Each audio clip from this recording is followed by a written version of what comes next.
Assalamualaikum warahmatullahi wabarakatuh. Salam sejahtera untuk kita semua dan salam olahraga. Apa kabar teman-teman? Semoga semua sehat ya. Anyway, ini masih rame dan masih seru untuk dibahas setelah Indonesia mengalami kegagalan di ASEAN Championship 2026, di mana skuad Garuda tidak mampu menembus ke babak semifinal dan tersingkir di babak penyisihan. Ada anggapan salah satunya adalah pemain naturalisasi jadi jelek setelah main di Liga Indonesia atau Super League. Ini menarik ya, karena pandangan ini mungkin benar, tapi perlu diuji. Nah, sekarang kita coba urai supaya lebih terang. Kita coba bedakan dulu ya, pertama, kualitas pemainnya menurun dengan level kompetisi yang dihadapi para pemain menurun. Dan kedua hal ini adalah totally berbeda, bukan hal yang sama.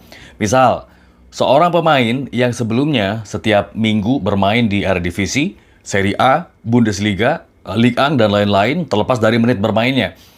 Ini menghadapi pemain yang punya intensitas tinggi, pressing, kecepatan, kemudian juga sirkulasi bola, dan tactical demand yang tinggi di Eropa. Kemudian, pindah ke Liga Indonesia. Secara teori, stimulus kompetitif mingguannya memang bisa turun.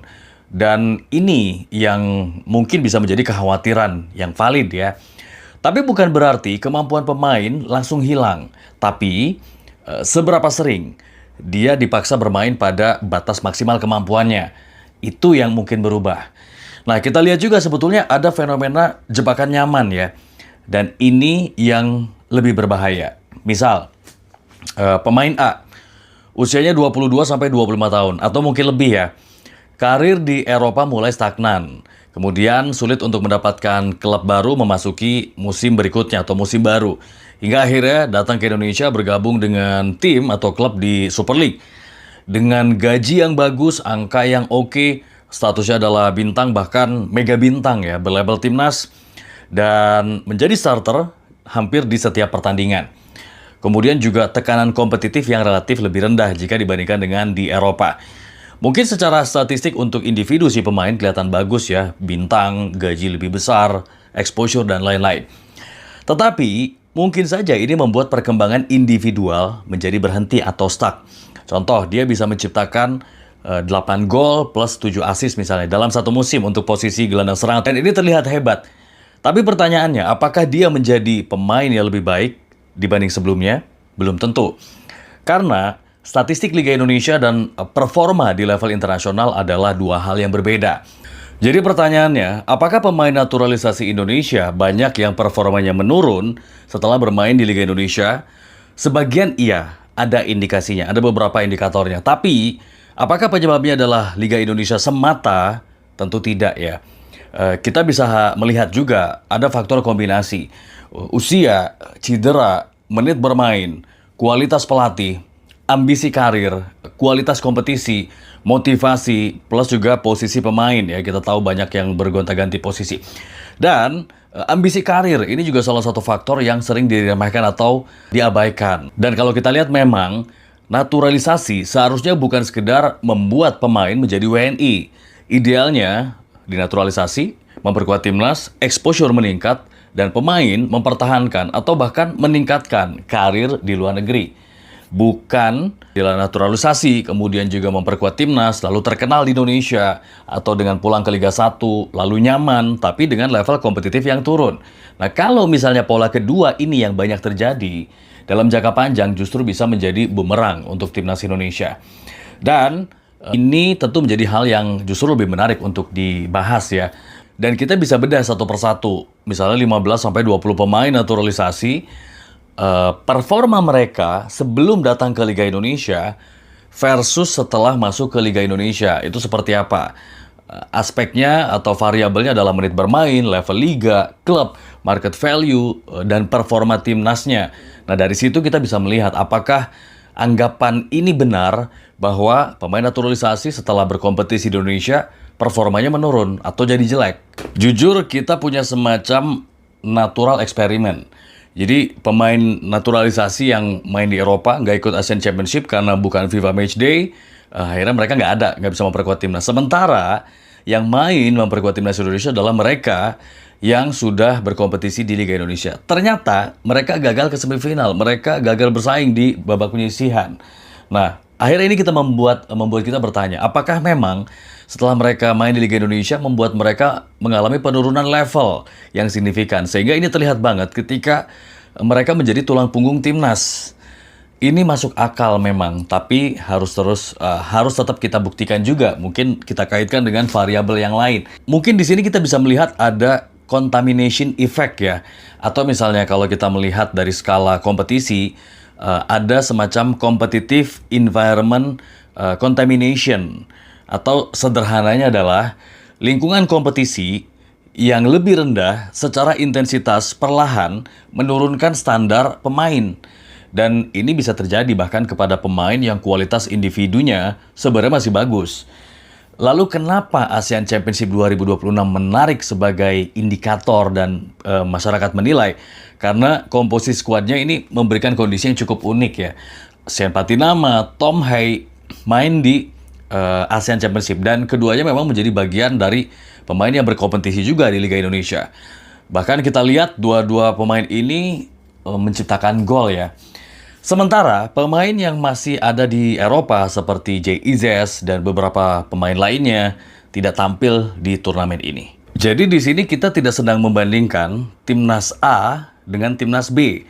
Tapi secara tidak langsung ya, kelompok pemain yang tetap mendapat stimulus Eropa dengan kelompok pemain yang sekarang mendapat stimulus Liga Domestik. Dan hasil yang didapatkan oleh Indonesia kemarin memang mengecewakan ya. Ketika dengan skuad mumpuni tapi gagal lolos dari babak penyisihan. Dan ada satu hal lagi yang penting sebetulnya. Kegagalan Indonesia tidak otomatis membuktikan kualitas naturalisasi menjadi turun. Karena performa timnas adalah fungsi dari berbagai kombinasi kualitas pemain, kondisi pemain, pelatih, taktikal, motivasi, kualitas lawan atau bobot lawan juga. Jadi ketika Indonesia kalah atau nggak lolos, nggak bisa juga kita langsung mengatakan naturalisasi gagal. Tapi kalau kita melihat pola individual pemainnya, ceritanya bisa berbeda. Misal kita menemukan bahwa pemain nih dulu mainnya dengan intensitas tinggi, sekarang lebih lambat mengambil keputusan. Pressing intensity-nya turun, duel speed-nya juga turun, scanningnya juga berkurang, kemudian tempo passing-nya juga turun, defensive transition-nya juga lambat, dan ketika menghadapi lawan dengan intensitas yang lebih tinggi, mereka juga kesulitan. Nah, itu yang akan menjadi bukti yang lebih menarik ya, dan ini memang menjadi indikator bahwa si pemain ini benar-benar mengalami penurunan. Tapi kita lihat ya, asumsinya selama ini, naturalisasi pemain Eropa dan pemain ini akan menaikkan standar Liga Indonesia. Pengennya begitu kan? Padahal mekanismenya juga belum tentu seperti itu. Justru bisa jadi sebaliknya. Sebelum datang, pemain ini kan main di lingkungan Eropa. Latihannya intensif. Dengan pressing tinggi kalau bisa lepas main. Decision makingnya cepat. Kompetisinya ketat atau kompetitif ya. Dan taktikal disiplinnya juga tinggi. Kemudian, pemain datang ke Indonesia. Main di Super League. Mereka datang menjadi pemain bintang. Dapat privilege. Starter hampir pasti. Setiap pertandingan ya. Terus beban latihan atau pertandingannya relatif rendah. Ada kesalahan teknis lebih mudah ditoleransi. Dan tidak harus bermain pada batas kemampuan di setiap minggu atau di setiap pertandingannya. Akhirnya ini membuat standar individu juga ikut turun. Dan ini secara teori sangat mungkin. Artinya persiapan bisa berbeda.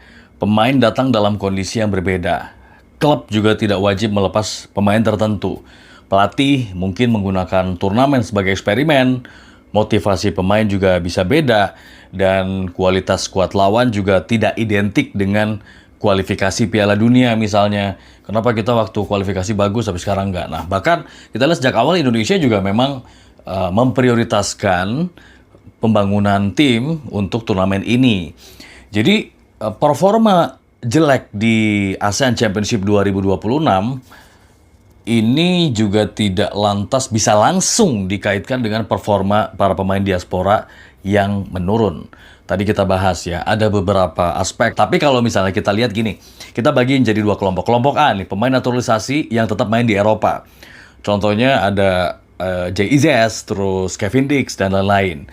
Terus kelompok B-nya, pemain naturalisasi yang pindah ke Liga Indonesia.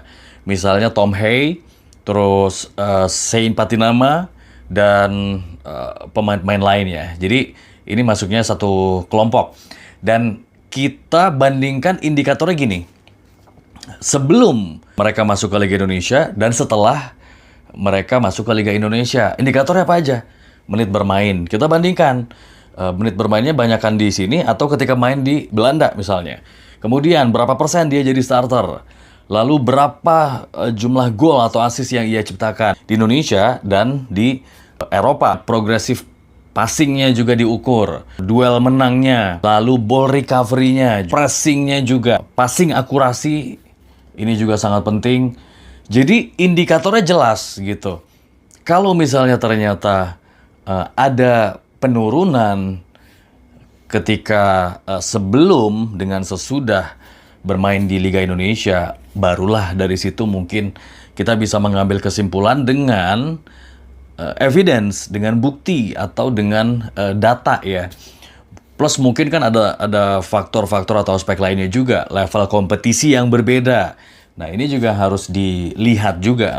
Terus kita juga bisa lihat dari rating misalnya. Contoh pemain X ya, sebelum ke Indonesia rata-rata ratingnya adalah 7,2 dalam setiap pertandingan. Setelah pindah ke Indonesia atau main di Liga Indonesia, ratingnya jadi 6 sekian misalnya. Dan penurunannya ini terjadi secara konsisten selama 1-2 musim. Sementara pembanding pemain naturalisasi yang tetap main di Eropa, mainnya konsisten. Dan bahkan jadi lebih bagus gitu. Performanya terus meningkat dan timnya juga juara. Artinya di sini kita baru bisa menyimpulkan bahwa memang benar dengan bermain di Liga Indonesia, pemain naturalisasi jadi jelek. Nah, indikator-indikator ini, kajian-kajian ini yang benar-benar harus mendalam gitu. Melibatkan banyak data, banyak bukti, dan pembanding. Sehingga kita benar-benar bisa menyimpulkan dengan aktual dan akurat gitu. Tapi balik lagi soal naturalisasi, ini kan sebetulnya diharapkan untuk bisa sebagai solusi cepat mendongkrak performa dan prestasi timnas Indonesia. Tapi bukan menyentuh soal pembinaan, kompetisi, dan lain-lain.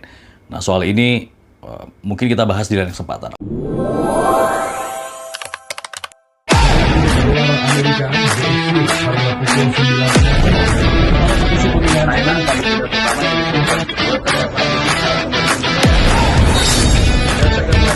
Kita saat